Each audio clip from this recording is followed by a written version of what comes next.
Alright,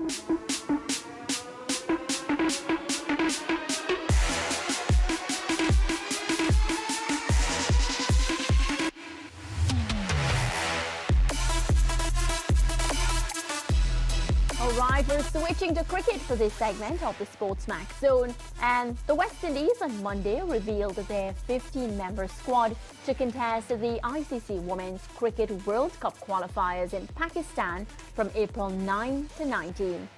While star all-rounder Deandra Doughton, who is nursing an injury sustained in the Women's Premier League, has missed out on a place in the side, the Caribbean team will be buoyed as both former captain Stephanie Taylor and opener Kiana Joseph have recovered from injuries in time for the competition. Wicketkeeper batter Rashada Williams has also earned a recall following an impressive domestic season, with resident captain Hayley Matthews in the meantime set to lead the Maroon Warriors for a third time in ICC events. While the squad is completed by Vice-Captain Shemaine Campbell, all-rounders Chanel Henry, Aliyah Alain, Shabika Gajnabi, Janila Glasgow and Zayda James. Now the spinners, Afi Fletcher, Ashmini Munisa and Karishma Ramharak, along with Seema Cherry-Ann Fraser and another wicket-keeping option, Mandy Mungru. Well, our international cricket commentator, remember him, Nikhil Uttamchandani? He joins us via Zoom to break down the composition of the team as well as the void left by Doughton's absence. Nikhil, it's been a while. We missed you here on the SportsMax zone, and I'm sure the viewers missed you too. How have you been? Yeah, I've been very good, Maria. I also have missed the zone, missed the viewers, and I've missed all of you guys individually. And I must say, the orange looks fantastic on you today. So well done. Thank you, Nikhil. Well, let's start by talking about the ladies. I was joking. I'm like, this is the best segment of the show for today. So the girls, they're getting ready for the World Cup qualifiers. I know a lot of the team has already started traveling and all of that. Let's start with the big miss. I'm talking about the world boss, Deandra Doughton, as she goes by the name. Really sad when I saw her picked up that injury in the WPL. She looked in immense pain, and I think we're going to feel her absence for sure. Yeah, no doubt, Maria, it's significant. When you look at what Doughton brings to this team, first of all, the way she conducted herself in the Bangladesh series, I just thought, obviously we know her abilities with bat in hand, but with ball in hand, I thought that series was where we started to see the true world boss, as she likes to call herself, coming back into her best self. And she would have wanted nothing more than to be at a tournament of this magnitude.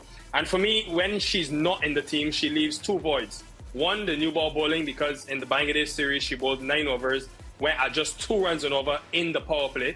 And then obviously the volume of runs that she will score for the West Indies batting in the top 4. I'm not very concerned about the bowling because Chanel Henry was absent in that Bangladesh series, and I think it's almost a like-for-like swap.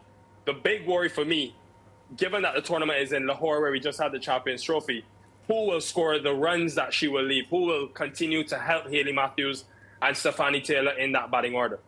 Yeah, and you speak about the runs, and I start to think about Stephanie Taylor already because we know the experience and, of course, the runs that she brings into this setup, of course, once fit. And that's something I feel like we're going to have to always cushion our responses when it comes to Stephanie now. I know she's been looking good, and, hopefully she's eager and ready to go. As well as Chanel Henry, I think we can look to her for runs as well, both of them joining the side.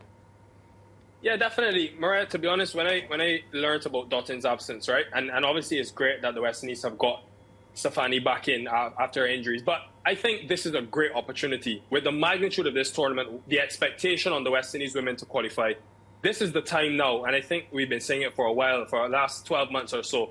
This is the time for a young batter, and I've got 3 names for you. One, Shabika Gajnabi, 21 years old, Janidia Glasgow, both of them were in the top 10 run scorers at the Super 50. I love the way that they batted in the Bangladesh T20Is. Both of them got starts. I'm hoping now they can build and translate that batting to longer format cricket. But the one that I really want to see is Rashada Williams. She's 28 years old. She's made her international debut 4 years ago. I remember when she burst on the scene, she got those 50s against South Africa and England. I was there in Barbados when she got the 50 against England. And we know what she's capable of. Obviously, she's had some time out of the team. I hope that paired with the 234 runs she scored in this season Super 50 will help her get back to her best and find another level in her game, because I think now is the time where we're seeing her in her prime. She has to now correlate and translate to the international level for this West Indies team. She's going to probably bat at number 3. They need her now more than ever. Yeah, for sure. Picking up an average of 42 in the Super 50 competition. So really, she has shown that she has the capability, Nikhil. I just think it's up to her now within this Windies women's setup to really apply herself. Now, when I look at the opponents that West Indies will be against, and I want you to be as real as you can with me and the viewers, because I'm nervous. We're going to be up against Pakistan, Ireland, Bangladesh, Scotland, and Thailand. Which will be the major problems for the Windies women? Definitely Pakistan at home. I just think they're batters, and all of a sudden you take sort of bigger boundaries out of the equation. They're more batting-friendly surfaces, and we know the spin bowling they possess. Bangladesh as well. They challenged the West Indies at different times in that series in the Caribbean with their spin bowling as well. So I think the two of those teams, what the West Indies have on their side, though, is that they've dominated the 3 threats for me. They've dominated Ireland, Pakistan, and Bangladesh in bilateral series, in most recent bilateral series when they've come to the Caribbean, and for the West Indies when they went to Pakistan in May of last year. So I think they will be confident.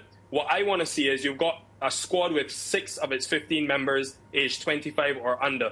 How do they handle the pressure, the expectation? We saw, what happened when the men had to qualify and the pressure associated with that event. How will the women now handle an event of this magnitude? Because it will be the first time Azeda James, Amanda Mangru, Janita Glasgow, etc., are exposed to an event of this type. So I'm very excited. Yeah, and Nikhil, there's no such thing as a foregone conclusion in sport. This is why we play the games to get the results. But I'm on record on this show as suggesting that the West Indies will qualify for the World Cup because they just need to make the top 2 here. And they are the highest-ranked team in this 16 playoff. So I want you to side with me that the West Indies are solid favourites to make it to the World Cup. Definitely, Lance. I think there's no question that I believe truly in my heart that the West Indies will make it. I do want to stress, though, the importance of not being complacent. And I'm hoping that because it's a new group and a younger group, who have been together now for a few bilateral series under the leadership of Hayley Matthews, I'm hoping that that will be well drilled. We know the work ethic of a Shane Dietz and what he has employed into this squad. I'm hoping that there's no complacency, because we've seen it at these qualifying tournaments before, where the underdogs, quote unquote, come into this tournament knowing that they've got not much to lose and a lot to gain. So we saw Ireland at the last World Cup. We saw Scotland. They have the opportunity and the potential to cause a few upsets here and there. So we need them to be clinical, the West Indies, that is. But I'm also very keen and interested to see what the batting looks like if Hayley Matthews is not capable of doing what she always does and gets big runs. Who else scores that high volume of runs? Which younger player, I keep stressing it, which younger batter can step up in a big way and score that volume? Yeah, I take the point, and it's a pretty solid point, Nikhil, especially with the fact that both Stefani Taylor and Kiana Joseph, who are players who can score heavily, were doubts for this tournament up to a couple of weeks ago. So, we have to think that they may not be 100%. Yeah, certainly, Lance. And look, on Kiana Joseph, right, I love the way she's taken on world cricket. That free nature, the way she's expressed herself at the top of the order, has taken teams apart in the power play. I want to see that continuing. So I don't want to have her under pressure thinking she needs to bat more responsibly or because there's an absence of DeAndre Dottin now, she must change the way she plays. I just want others to step up and complement what she's done along with Hayley Matthews at the top of the order. This is the perfect time. I know they say ideally you want your best players playing a tournament like this, but how great would it be to have someone else come out and score maybe over 100 runs in this tournament for the West Indies that is not named Hayley Matthews, Stefani Taylor, or Kiana Joseph. Shemaine Campbell is very capable in that top order against the spin especially, but which younger player, because they'll get the opportunity now, who will step up?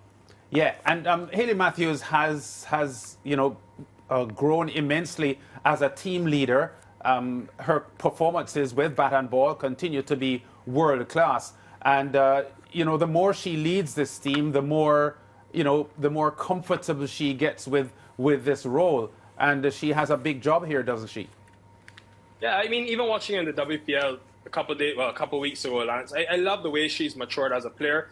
There were times where, you know, she would start slowly and you could see her visibly getting frustrated. And times often she would get a start, maybe face 10 to 15 balls across formats and then not be able to kick on. I watched a few games in the WPL where she was struggling at the start. Maybe, I think in one game she was actually 3 off 12 deliveries and ended up getting a 50, which won the game for the Mumbai Indians. So I love the way she's grown. I think it's a fantastic achievement and skill to be able to grow with leadership. We know the pressure that comes with and what's associated with the responsibility. But to me and for West Indian fans, it's clearly made her much better, and she's enjoying having that onus on her to lead her nation. And I think the way she's gone about things in all over the world, whether it be internationals, regardless of the format, and even in the WPL, I mean, she's a big reason why Mumbai Indians were able to repeat this year in that franchise tournament. Yeah, and what can you say, Nikhil, about the team's preparation? Because often when teams go to these major assignments, the preparation factor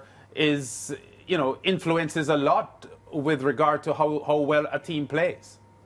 They're very confident. I think Shane Dietz has shown from the World Cup that, you know, when it comes to preparation and comes to planning, that's one of his strongest suits. And from my understanding, they've had a camp and will have, I think, a few extra days in Lahore. And the great thing about these ICC events is that they've got a few warm-up games as well. They can test a few combinations. I always love to see the open practices and open practice matches, which can mimic the intensity that you'll get in tournaments like that against similar opposition, of course. So, yeah, I'm not worried in terms of the preparation. It's just about the execution on the day. Yeah, it's very, very important that the ladies, you know, they prepare well, but of course, on the day they execute. So we'll see how that goes, Nikhil. Please don't go too far away from us because we have a lot of cricket to analyze on the SportsMax zone. So we're looking to have you back on really, really soon. Thank you.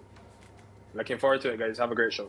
All right, Nikhil Uttamchandani there. And the West Indies, they will open their campaign against Scotland on April 9, the first of 5 fixtures in the league format tournament, where the top 2 teams will advance to the 2025 50-over World Cup in India, beginning in September.